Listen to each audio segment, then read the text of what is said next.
आज इस वीडियो में हम बात कर रहे हैं महाराजा पृथ्वीपति शाह की। पिछले वीडियो में भी हमने महाराजा पृथ्वीपति शाह के राज्य की बात की थी, उनके शासन काल की बात की थी। लेकिन याद होगा आपको, मैंने उनके शासन काल को दो भागों में बांटा था। पिछले वीडियो में मैंने कहा था कि जो पृथ्वीपति शाह है, उनके पिताजी महीपति शाह, जब वो खत्म हुए 1634 में, तब वो बहुत छोटा सा 10-11 साल के थे पृथ्वीपति शाह। वो राज्य की गद्दी पर तो बैठ गए, लेकिन शासन नहीं कर सकते थे, है या नहीं? शासन नहीं कर सकते। इस वजह से जो है उनकी माता जो है वो संरक्षिका बनी। किसकी? पृथ्वीपति शाह की संरक्षिका बनी। और जब तक वो जवान नहीं हो जाते तब तक रानी कर्णावती ने शासन किया। जिस दिन वो जवान हो गए उसके बाद उन्होंने अपना शासन खुद संभाला। समझ रहे कि नहीं? देखिए, रानी कर्णावती जो थी वो 1634 से 40 तक शासन किया, और इस शासन व्यवस्था को मैं पूरा आपको समझा चुका हूं। उसके बाद आज जो हमारा टॉपिक है वो है महाराजा पृथ्वीपति शाह, और आज हम पृथ्वीपति शाह के शासनकाल को पढ़ रहे हैं। यानी हम पढ़ रहे हैं 1640 से लेकर के और 1664 तक का समय हम पढ़ रहे हैं। यानी करीब करीब 24 सालों का समय हम पढ़ रहे हैं। अगर पूरा शासन देखा जाए तो 24 और 6 कितना होता है? 30-35-31 साल का समय पीरियड रहा पूरा का पूरा पृथ्वीपति शाह का, इसमें से अकेले उनका 24 साल का रहा। ठीक, क्या पढ़ने वाले हैं आज हम पृथ्वी शाह के अंतर्गत? इस टॉपिक के अंतर्गत हम पढ़ने वाले हैं पृथ्वीपति शाह का सिरमौर पर जो आक्रमण हुआ उसके बारे में। दूसरा, पंवार राज्य पर मुगल आक्रमणों के बारे में आज हम बात करने वाले हैं। तीसरा होगा सुलेमान सिकोक का गढ़वाल में शरण लेना, तीसरा पॉइंट होगा। और चौथा होगा मेदिनी शाह। अगर ये वीडियो लंबा हो जाता है तो मैं इसका सेकंड पार्ट लेकर के आऊंगा। ठीक है, तो चले शुरू करें पृथ्वीपति शाह का सिरमौर आक्रमण। लेकिन उससे पहले मैं थोड़ा आपको बताना चाहता हूं कि उस दौर में जब पृथ्वीपति शाह गद्दी पर तो थे ही, लेकिन अपना राजकाज संभालने लगे, तब किस तरीके के हमारे गढ़वाल के चारों ओर राजनीतिक व्यवस्था किस तरीके की थी, थोड़ा इस पर भी बात करनी जरूरी है या नहीं? गढ़वाल वाले हिस्से पर पंवार वंशी राजाओं का शासन है या नहीं? बोलो। और कुमाऊं वाले हिस्से पर चंद वंशी राजाओं का शासन है। और चंद शासक जो कुमाऊं पर इस समय है और गढ़वाल पर कौन है, इस पर भी बात करने वाले हैं। आपको जानते गढ़वाल पर पंवार वंशी राजाओं का शासन है। यहाँ पर जो राजा बैठा है उसका नाम, हम जो हमारा टॉपिक ही है वो है पृथ्वीपति शाह। कौन है बेटा? पृथ्वीपति शाह। और कुमाऊं में जो चंद शासक बैठा हुआ है उसका नाम है क्या? बाज बहादुर। वैसे उनका नाम बाजा था, बाजा है नाम था, बाजा। बाद में उन्हें उपाधि दी गई बहादुर की, तो फिर वो बाज बहादुर हो गए। तो बाज बहादुर, क्या नाम है? बाज बहादुर। ठीक है, बोलो। अब इधर दापा का शासक है माधो सिंह भंडारी ने दापा को तो कब्जा किया हुआ था। यहां सिरमौर वाले हिस्से पर जो राजा है उसका नाम है मानधाता प्रकाश। क्या नाम है? मानधाता प्रकाश। सिरमौर का हिस्सा आप जानते हैं वो हिमाचल प्रदेश का हिस्सा है, जो देहरादून को टच हो रहा है, हमारे जौनसार भाबर को टच हो रहा है, वो है सिरमौर में मानधाता प्रकाश है। और एक और मैं परिस्थितियों को दिखाने जा रहा हूं यहाँ पे। कांगड़ा में जो फौजदार है इस समय बैठा हुआ कांगड़ा में, लेकिन कांगड़ा वाला इतना इंपॉर्टेंट नहीं है, पर फिर भी मैं लिख लेता हूं। कांगड़ा का जो फौजदार है वो मिर्जा खां है। कौन है? मिर्जा खां। और यहाँ ऊपर जम्मू कश्मीर में JNK में जो फौजदार बैठा हुआ, खासकर जम्मू का फौजदार, उसका नाम क्या है रे? ईरज खां बैठा हुआ है। कौन बैठा हुआ? ईरज खां। और इधर नीचे जो जौनसार भाबर का हिस्सा है, क्योंकि यहाँ दिल्ली में जो बादशाह बैठा हुआ, दिल्ली में कौन बादशाह बैठा हुआ है? वो है शाहजहां। सबसे पहले हम वीडियो की शुरुआत ही करते कि ये राजनीतिक परिस्थितियां किस दौर की थी। बीच में पृथ्वीपति शाह, यहां चंद में बैठा हुआ बाज बहादुर, इधर की तरफ जो है मानधाता प्रकाश बैठा हुआ जो कि दुश्मनी है सिरमौर का शासक। उसके बगल में कांगड़ा का शासक मिर्जा खां, जो कि शासक नहीं है, वो फौजदार है शाहजहां का। इधर जम्मू में ईरज खां बैठा हुआ जो कि फौजदार है शाहजहां का। और प्लस निचला हिस्सा जो शाहजहां के पास है वो शाहजहां के पास है, यानी कि जो यूपी का हिस्सा है हमारा, वहां तक पूरा शाहजहां का हिस्सा है। अगर देखा जाए तो पृथ्वीपति शाह चारों तरफ से दुश्मनों से घिरा हुआ। इवन बाज बहादुर भी उसका दोस्त नहीं है, वो भी उसका दुश्मन है, वो भी उसके साथ दुश्मनाई में है, तो वो भी। तो चारों तरफ से इस तरीके की राजनीतिक परिस्थितियां थी जब राजा पृथ्वीपति शाह गद्दी पर बैठे। क्या ये बात एक एक बात आपको समझ में आई? बोलो, कोई दिक्कत है? ठीक, अब आइए आगे बढ़ते हैं। पृथ्वीपति शाह जब गद्दी पर बैठे, कब बैठे भैया? वो गद्दी पे तो बैठ गए थे 34 में, लेकिन राज्य कब से संभालने लगे? 1640 से 62 तक। जब वो 40 में बैठे तो उनका सीधा निशाना था मानधाता प्रकाश। मानधाता प्रकाश के साथ करीब करीब 10 सालों तक उनके छोटे पुटर युद्ध होते रहे, छोटे मोटे युद्ध होते रहे, और किसी में कुछ रिजल्ट निकले, किसी में कुछ रिजल्ट निकले। अंत में परेशान होकर मानधाता प्रकाश और पृथ्वीपति शाह के बीच एक संधि हुई। जो हमारा टॉपिक है पृथ्वीपति शाह का सिरमौर आक्रमण, इसके अंतर्गत मैं बोलना चाह रहा हूं। तो पृथ्वीपति शाह ने मानधाता प्रकाश पर करीब 8-10 सालों तक उनके बीच में युद्ध होते। अंत में मानधाता प्रकाश थक हार करके उसने पृथ्वीपति शाह के साथ एक संधि की, मतलब समझौता किया। और वो समझौता कब किया जल्दी बताओ तो? 1650 ईस्वी में। और ये समझौता हुआ हिमाचल प्रदेश में एक जगह पड़ती है हटकोटी। क्या पड़ती है? कई जगह घटकोटी लिखा हुआ, कई जगह हटकोटी, कोई दिक्कत नहीं। हटकोटी में वो संधि हुई, एक जगह थी हटकोटी, वहां पर समझौता हुआ।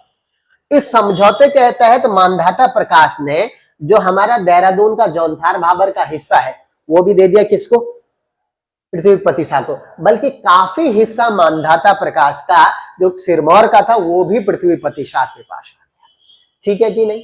ये संधि हो गई और राजा जो सिरमौर का था वो परेशान हो गया और वो बेचारे का काफी हिस्सा राज्य का पृथ्वीपति शाह के पास है। पृथ्वीपति शाह खुश हो गया। तो आपके पास पेपर में घटकोटी की संधि बड़ी पूछी जा सकती है। क्लियर हुई बात? अच्छा, अब मानधाता प्रकाश जो है वो चुप थोड़ी नहीं बैठने वाला है। उसने कहा भाई इतना बड़ा राज्य मेरा चले गया, संधि तो हो गई है, लेकिन उसके मन में वो खुन्नस रही कि किसी भी प्रकार से मुझे पृथ्वीपति शाह से अपना राज्य वापस लेना है। क्लियर है? जल्दी बताओ। तो अब वो क्या करेगा? मानधाता प्रकाश ने दिल्ली के शासक शाहजहां से, किससे बाबू? शाहजहां से सहायता मांगी, जो दिल्ली पर शासक बैठा हुआ था, और उसे बोला भैया आओ और मेरा जो साम्राज्य है, जो आधे से ज्यादा जो पृथ्वीपति शाह ने ले लिया, उससे प्लीज कब्जा करने में मेरी मदद कर दो। क्योंकि देहरादून भी चले गया, बल्कि जौनसार भाबर का हिस्सा भी गया, और इवन जो है मेरे पास जो वहां पर जो हिस्सा था क्या बोलते सिरमौर में, वो भी चले गया। शाहजहां ने कहा ठीक है कोई दिक्कत नहीं, क्योंकि शाहजहां तो चाह रहा था, शाहजहां को पता था, क्योंकि आप जानते शाहजहां ने 1635 में भी आक्रमण किया था, नहीं किया था? जब यहाँ पृथ्वीपति शाह की मां काम कर रही थी कर्णावती, और कर्णावती ने शाहजहां के सैनिकों की बैंड बजाती थी। उसे मौका मिला है जब मानधाता प्रकाश ने उसे बुलाया भाई आजा यार, और आजा अब आक्रमण करते पृथ्वीपति शाह। इसलिए अब हमारा जो नेक्स्ट टॉपिक होने वाला वो है परमार राज्य पर मुगल आक्रमण।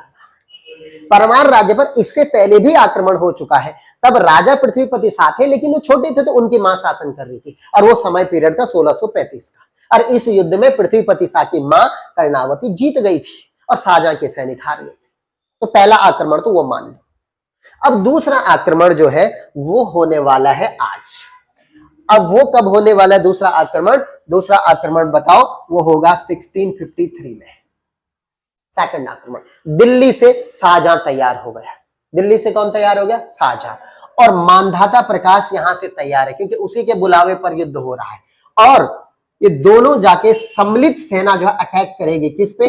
पृथ्वीपति शाह पर। समझ आ रहा है कि नहीं? जल्दी बोलो भाई। और इस युद्ध का जो नेतृत्व करेगा वो करेगा जम्मू कश्मीर का फौजदार ईरज खान, वो इस युद्ध का नेतृत्व करेगा। लेकिन कहते हैं कि इस युद्ध में जब देहरादून तक शाहजहां की सेना आ गई, मगर इस युद्ध में कुछ ऐसे इतिहासकार जो कहते हैं कि इस युद्ध में 1653 में ही मानधाता प्रकाश जो कि सिरमौर के शासक थे उनकी मृत्यु हो गई, कुछ ऐसा कहते हैं। और कुछ इतिहासकार का ऐसा कहते हैं कि जब तक दिल्ली से शाहजहां की सेना आई, कहां? यहां उत्तराखंड में, तो जब तक वो सिरमौर पहुंचे तब तक पता चला मानधाता प्रकाश मर गए। कुछ ऐसे भी इतिहासकार कहते हैं। कारण कुछ भी हो, चाहे वो युद्ध में मरे, चाहे वो जैसे भी मरे, मानधाता प्रकाश मर गए पहले युद्ध में, 1653 के युद्ध में। आप समझे नहीं? और इसमें इनकी मृत्यु, मानधाता प्रकाश की मृत्यु की वजह से शाहजहां का ये युद्ध, पहला अटैक 1653 में ही रोक दिया गया। आई बात समझ में? जल्दी बताओ। ओके, अब अगला आक्रमण होगा। अब अगला आक्रमण कब होगा? ठीक 1 साल बाद। ठीक 1 साल बाद, कब होगा? पहला तो हो गया 1653 में, और अब दूसरा आक्रमण हो रहा है 1654। मैं कोई फालतू की कहानी नहीं सुनाने वाला, मैं पॉइंट टू पॉइंट बात करूंगा जो कि एग्जाम में आपके लिए स्मार्ट वर्क के रूम में काम करे, समझे नहीं? 1654 में सेकंड आक्रमण होगा, मगर अब क्योंकि सिरमौर का शासक बदल गया, अब वहां मानधाता प्रकाश का बेटा गद्दी पर बैठेगा और उसका नाम है सुभग प्रकाश। क्या नाम है? जल्दी बताओ भाई। सुभग प्रकाश, ये गद्दी पर बैठे, ठीक है? कौन बैठेगा? सुभग पर। और यहां जो मिर्जा खां था कांगड़ा का फौजदार, अब उसकी जगह पे फौजदार आ जाएगा खलीलुल्लाह खां। क्या नाम आ जाएगा? खलीलुल्लाह खां, ये फौजदार आ जाएगा सेकंड युद्ध में। अब ये सेकंड युद्ध शाहजहां करने वाला है 1654 में। इधर से सुभग प्रकाश की सेना है और ऊपर से कांगड़ा का फौजदार खलीलुल्लाह की सेना है। फिलहाल जम्मू कश्मीर वाले को अब हम हटा देते हैं सेकंड युद्ध में।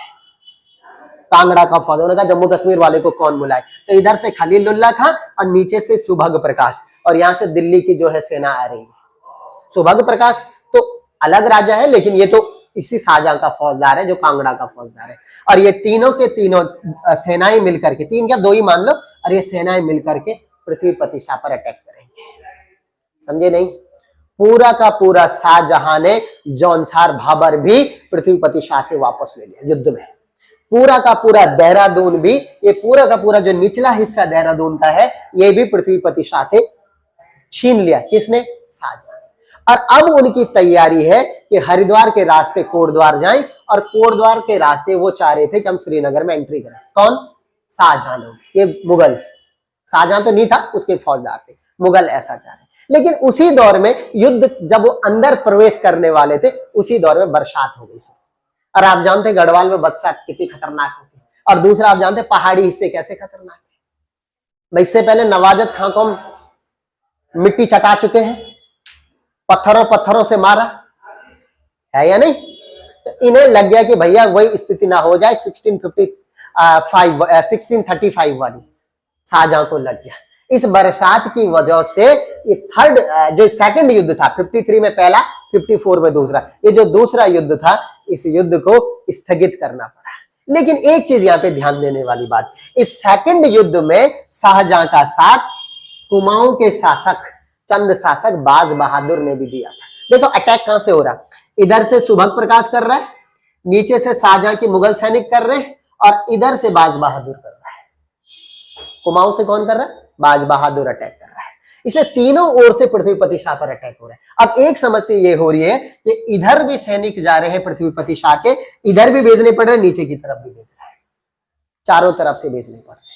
लेकिन बरसात के कारण युद्ध खत्म हो गया 1654 में, समझे नहीं? मगर बाज बहादुर ने युद्ध समाप्त नहीं किया। उसने ऊपर की तरफ से पृथ्वीपति शाह पर अटैक जारी रखा, और उसका जो कुमाऊं की सीमा पर जो छोटे मोटे एकाध गढ़ थे, उन गढ़ों को उसने जीतना जारी रखा बाज बहादुर ने। इस युद्ध में बाज बहादुर ने एक बहुत स्पेशल भूमिका निभाई। इस वजह से शाहजहां ने बाज बहादुर को एक उपाधि दी बहादुर की। किसकी? असली में उसका नाम बाजा था, बाजा। क्या नाम था? बाजा। बाद में उसको शाहजहां ने उपाधि दे दी बहादुर की, इसलिए उसका नाम हो गया बाज बहादुर। पॉइंट टू पॉइंट, टॉपिक पे टॉपिक बात करेंगे, फालतू कुछ कहानी नहीं। आई समझ में बात? जल्दी बताओ। ओके, अब बात करते हैं शाहजहां के तीसरे आक्रमण की।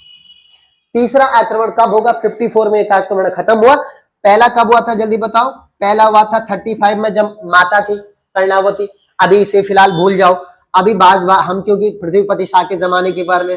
पहला हुआ 1653 में, दूसरा हुआ 1654 में, अब तीसरा हो रहा है 1656 में। तीसरा आक्रमण हो रहा है, और इस आक्रमण में किसी का साथ नहीं चाहिए शाहजहां को। शाहजहां ने कहा मैं खुद ही जाऊंगा, मुझे किसी का साथ नहीं चाहिए, मुझे डायरेक्ट अटैक करना है। तीसरा अटैक शाहजहां करेगा पृथ्वीपति शाह पर, और इस अटैक में ऐसा अटैक है जिसके बारे में अभी एक मत नहीं है लोग। गढ़वाल के इतिहासकार, उत्तराखंड इतिहासकार और मुगल इतिहासकारों में आपस में मतभेद है इस युद्ध को लेकर। लेकिन इस युद्ध का जो नेतृत्व किया उस व्यक्ति का नाम था, मुगल सेनापति था, उसका नाम था कासिम खान। क्या नाम था? पहले वाले में ईरज खां, जम्मू का फौजदार, दूसरे में नेतृत्व का खलीलुल्लाह खान है, और तीसरे में अब नेतृत्व कर रहा है कासिम खान। इस युद्ध का मुगल लेखक कहते हैं कि इस युद्ध में पृथ्वीपति शाह हार गया।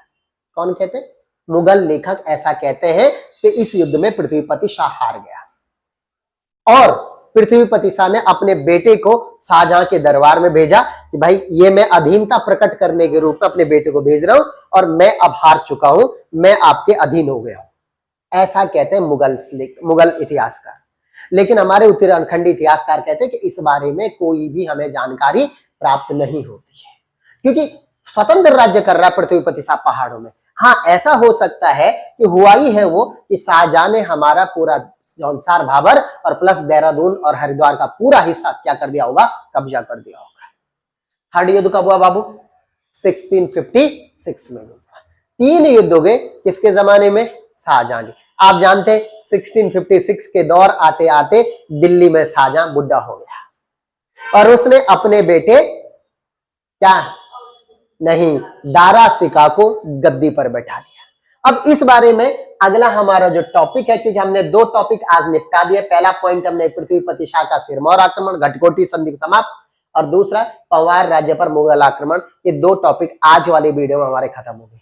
कल सेकंड जो हमारे वीडियो पृथ्वीपति शाह पर बनेगा, उस पर सुलेमान सिकों का गढ़वाल में शरण लेना, क्या परिस्थितियां बनेंगे दिल्ली में, उस पर भी कहानी पर बात करूंगा, और प्लस मेदिनी शाह जो बीच में कुछ समय के लिए राजा बनेगा, पृथ्वीपति शाह का ही बेटा, उसके बारे में भी कल वाले वीडियो में हम बात करेंगे। ठीक है, तो एक चीज और जरा मैं अभी जो है पहले मैं बता देता हूँ, ये टॉपिक आज हमने पूरा कर दिया है, पूरा तो नहीं सॉरी, मतलब आज का हमारा खत्म हो गया।